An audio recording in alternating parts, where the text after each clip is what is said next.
चिंतन श्री गुरुदेव दत्त. अवधूत चिंतन पुष्प 51. श्री स्वामी समर्थ. जय जय स्वामी समर्थ. श्री स्वामी समर्थ. जय जय स्वामी समर्थ. श्री गुरुशरणम. श्री स्वामी समर्थांच्या समाधी लीलेचा हेलावणारा प्रसंग आज आपण पाहूया. चैत्र शुद्ध द्वितीयेला शके 1071 इसवी सन 1149 मध्ये छेलीखेड्या गावामध्ये प्रगटलेल्या या परब्रह्ममूर्तीने अतर्क्य, अद्भुत आणि तर्कबुद्धीच्या पलीकडच्या अनंत लीला केल्या. शके 1800च्या चैत्र कृष्ण त्रयोदशीला मंगळवारी 30 एप्रिल 1878 रोजी दुपारी 4 ते 4:30च्या सुमारास अक्कलकोटी स्वामींनी देहत्यागाची लीला केली. समस्त जीवास अक्कलकोटमध्ये प्रत्यक्ष दिसणारी ही परब्रह्ममूर्ती चैत्र वद्य त्रयोदशी सहवैद्य चतुर्दशी शके 1800 सन 1878ला समाधी लिलीचे निमित्त करून पृथ्वी तलावरून गुप्त झाली. प्रसंग असा आहे की त्या दिवशी सकाळच्या 2 प्रहरापर्यंत एखादी विपरीत गोष्ट अक्कलकोटात घडणार आहे याची जराही कल्पना कोणाला नव्हती. मागील 15 दिवसामध्ये काहीतरी विचित्र लक्षण स्वामी दाखवित होते खरं. 12 दिवस त्यांनी अन्नही घेतलं नव्हतं. पण त्या दिवशी काकूबाई व इतर भक्तांच्या विनवणीवरून थोडी पेच स्वामींनी घेतली. मग त्यांना निजवलं तेव्हा बाळप्पांनी सुपारी दिली, तीही त्यांनी घेतली. राणी साहेबाई तिथे होत्या, त्यांनाही आनंद झाला. आता माझ्या महाराजांना बरं भय नाही असे म्हणून त्या राजवाड्यात परतल्या. पण त्या दिवशी समर्थ कृपेने साधुत्वाला पोचलेल्या असंख्य साधकांच्या हृदयाचा ठोका चुकला होता हे खरं. समर्थ सेवेकरी बाळप्पा यांना बऱ्याच अंशी आदमास आला होता. कारण अक्कलकोटात त्वरेने हजर होण्याच्या तारा त्यांनी काही स्वामी भक्तांस केल्याही होत्या. त्यानुसार मुंबईचे केशव नाईक अक्कलकोटात पुत्र रामचंद्र यांच्या समावेत दाखल झाले. 25 जुलै 1925ला सायलीला मासिकाच्या संपादकांना रामचंद्र नाईकांनी हे वृत्त कळवले होते. ते म्हणतात, आम्ही अक्कलकोटात पोचलो तेव्हा ती दिव्यभूमी स्तब्ध भासली. त्या नगराची हालचालच जणू थांबली होती. महाराज पेठेतल्या चोळप्पांच्या मठात असतील म्हणून तिथे गेलो तर तिथे सामसूम होती, काही कळेना. मठाजवळ महाराजांची गाय आणि वासरू होतं, तिथे गडबड दिसली म्हणून तिथं पाहिलं तर भागीरथी गंगा आकाशाकडे पाहत हंबरटा फोडत होती, वासरूही हंबरत होतं. काहीतरी भयंकर घडलं होतं हे ओळखून आम्ही वटवृक्षाखाली स्थानावर धावत निघालो. इकडे आधीपासूनच वडाखाली काय चालले होतं ते बरे पहा. दुपारी 1 वाजण्याच्या सुमारास स्वामींनी आपल्या सर्व जनावरांना समोर आणण्याला सांगितलं. ते ऐकताच सेवैकरी अस्वस्थ झाले. लागलीच त्या प्राण्यांनाही श्रींच्या समोर आणण्यात आणले. त्या दिवशी नैवेद्य त्यांना देण्याची स्वामी आज्ञा झाली. इतकेच काय, आपली वस्त्रही श्रींनी त्या इमानी मुक्या प्राण्यांच्या अंगावर घालण्यास सांगितली. त्या प्राण्यांनाही त्या प्रसंगाचे गांभीर्य लक्षात आले होते. त्यांच्या डोळ्यातून अश्रुधारा वाहत होत्या. नित्य सेवेत अंतर्पणणार म्हणून सेवक त्यांचे हृदय पिळवटून निघाले होते. कसे तरी आवंडा गिळत नजर चुकवीत ते स्वतःचीच प्रार्थना करत होते. ब्रह्मांड नियंता स्वेच्छेने लीला दर्शवित होते. त्यांच्या त्या वैचित्र्यपूर्ण लीलेने उपस्थित हजारो भक्त कोलमडून जात होते. श्रींनी स्वतः उठून जनावरांच्या अंगावरून हात फिरवला आणि पलंगावर येऊन पुन्हा बसले. त्या हालचालीत नित्याचा आवेश नव्हता. इतकेच काय, एरवी स्वामी दर्शनाने आनंदाने सळसळणारा वटवृक्षही मौन धारण करून उभा होता. महाराजांनी टेकून बसण्याकरता तक्क्याच्या दिशेने खून करताच सेवेकऱ्यांनी त्यांना तक्का दिला. श्रीपाद भटजींनी त्यांना बसवलं. महाराज स्वस्तिकासनात बसले. तसे किंचित ते मागे टेकले नि त्याने लगेच नेत्र मिटले. आसपास वैदू मंडळी होतीच. कुणाच्या जीवात जीव नव्हता. पुढे येऊन एकाने नाडी पाहिली तेव्हा तो गडबडला. नाडी मुळीच लागेना. त्यांच्या व्यथित हालचालींना ओळखून वडाखाली एकच एकांत उडाला. भुजंगा सेवेकरी, अन्य निस्सीम भक्त मिळेल तिथे डोके आपटू लागले. कुणी जमिनीवर लोळण घेतली. स्त्री वर्गांनी एकांत म्हणला. कोणी आपलेच केस उपटत होता. स्थिरचित्त साधुवर्य आपल्या नेत्रावाटे भावनांना वाट मोकळी करून देत होते. धक्क्यातून न सावरलेले कित्येक जण श्रींची काही हालचाल होते का हे निरखून स्तब्ध झाले होते आणि म्हणू लागले, हे गुरुमाय, अरे देवा, समर्था, सद्गुरू, स्वामी समर्था देवा, भगवंता, आम्ही आता कोठे पाहावं सांगा बरं.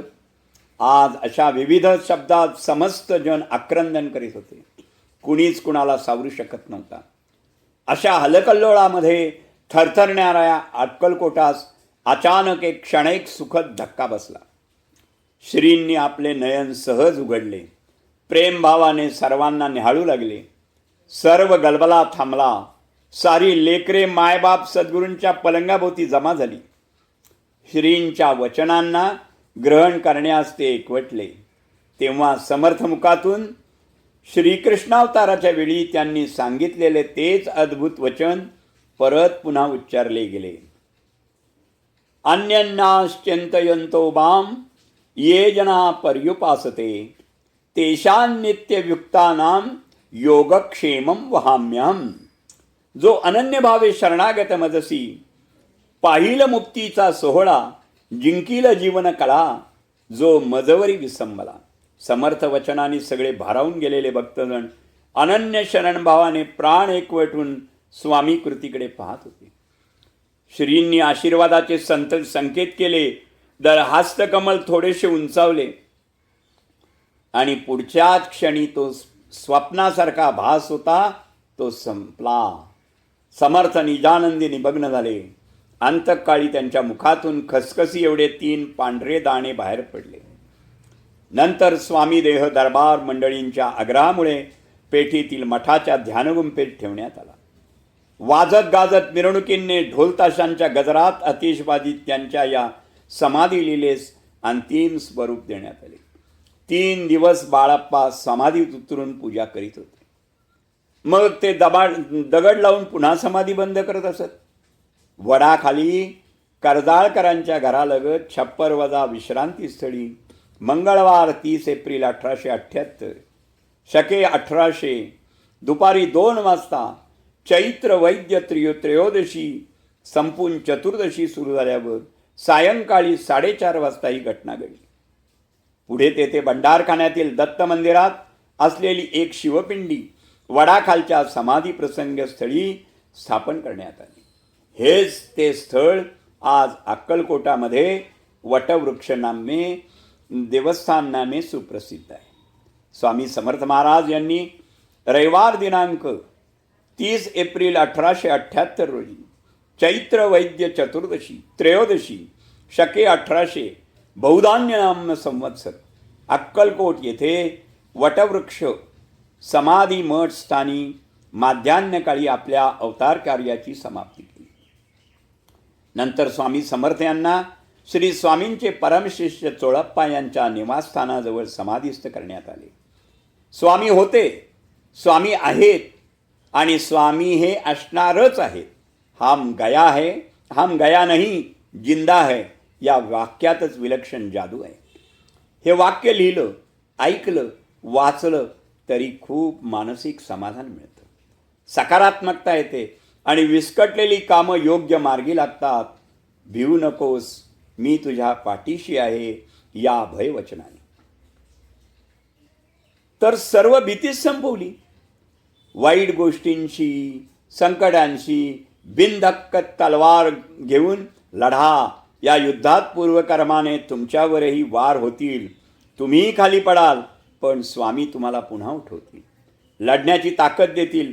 शेवटी विजय तुमचाच आहे आणि फक्त रणछोडदास होऊ नका, कारण स्वामींना ते कदापि आवडणार नाही. स्वामीने आपल्या निर्वाणाच्या आधीच भक्तांना संकेत द्यायला सुरुवात केलेली होती. आपल्या सारा वस्तू एका भक्ताकडून मागून घेतल्या. त्यात त्यांचे कमंडलू, खडावा, दंडही होते. त्या सर्वांना वाटून टाकल्या. त्यावेळी सर्व भक्तांना मोठे आश्चर्य वाटले. बावडेकर नामक भक्तांनी त्यांना सांगितलं, महाराज काहीतरी आपल्याजवळ ठेवा. तर स्वामी म्हणाले, अरे ही लंगोटी पण माझी नाही, मला काय रे करायच्यात या वस्तू. कोल्हापूरचे वामनराव कोल्हटकर स्वामींचे भक्त होते. स्वामी त्यांना लाडाने वामन्या म्हणत होते. वामन्या अशी हाक मारत असत. त्यांच्या मनात स्वामींना आपल्या घरी घेऊन भोजन घालावे अशी खूप इच्छा होती. पण स्वामींचे वय आणि प्रकृती बघता स्वामींना काही ते बोलू शकले नाहीत. एकदा स्वामीच त्यांना म्हणाले, अरे वामन्या, घरात एवढं धान्य भरून ठेवलंस, पण आम्हाला कधी जेवायला बोलवलं नाही रे. त्यावेळी वामनराव म्हणाले, महाराज हे सर्व तुमचंच आहे, तुम्ही कधी यावं. यावर स्वामींनी सांगितलं, असं म्हणतोयस तर येतो मी गुरुवारी, भाकरी आणि ठेचा तयार ठेव. वामनराव अगदी आनंदात घरी परतले. ठरल्याप्रमाणे गुरुवारी सर्व जेवणाची तयारी झाली. भाकऱ्या, ठेचा, वांग्याचं भरीत हे दाम्पत्य स्वामींची वाट पाहत होतं. स्वामी आले, पण एकटेच आले. त्यांच्याबरोबर त्यांचा लवाजमा नव्हता, भक्त परिवार नव्हता. वामनरावांनी स्वामींचे मनापासून स्वागत केले आणि विचारलं, स्वामी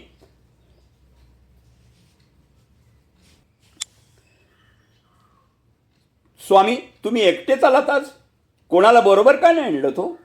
त्यावेळी स्वामी म्हणाले, तुला कशाला हव्यात या चांबार चौकशा, भूक लागलीये, आम्हाला जेवायला वाढ. आणि स्वामींनी मनसोक्त भोजन केलं. वामनरावांना भरून पावलं. स्वामींनी त्यांच्या इच्छा पूर्ण केली. पण स्वामी एकटेच का आले हा विचार त्यांना शांत बसू देईना. म्हणून त्यांनी याबद्दल विचारणी केली असता एकाला अक्कलकोटला पाठवलं. त्या माणसाने परत आल्यावर सांगितलं, स्वामींनी मंगळवारीच आपला देह ठेवला. असे हे स्वामी.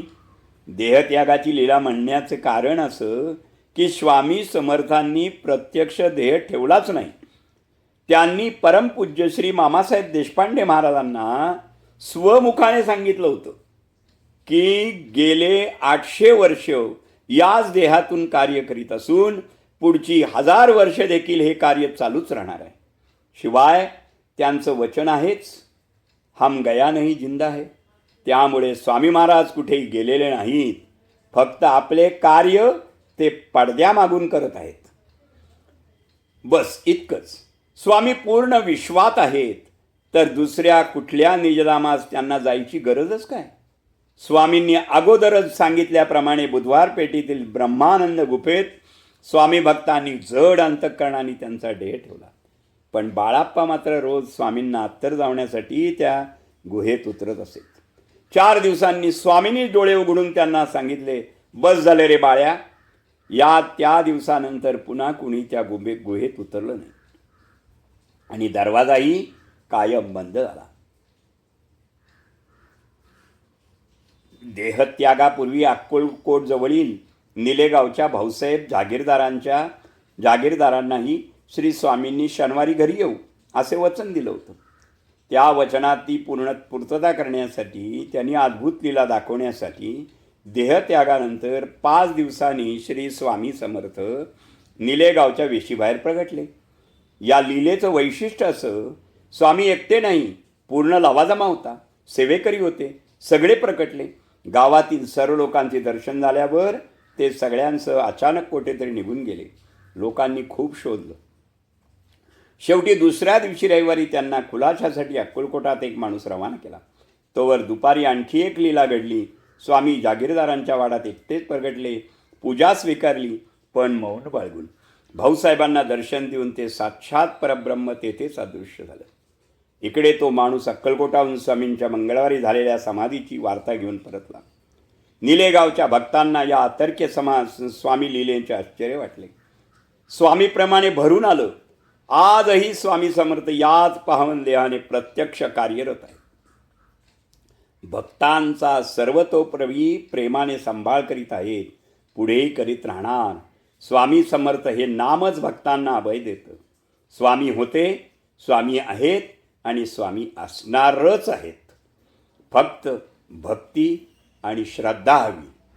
शुभम भवतु, शुभम भवतु, शुभम भवतु. श्री स्वामी समर्थ.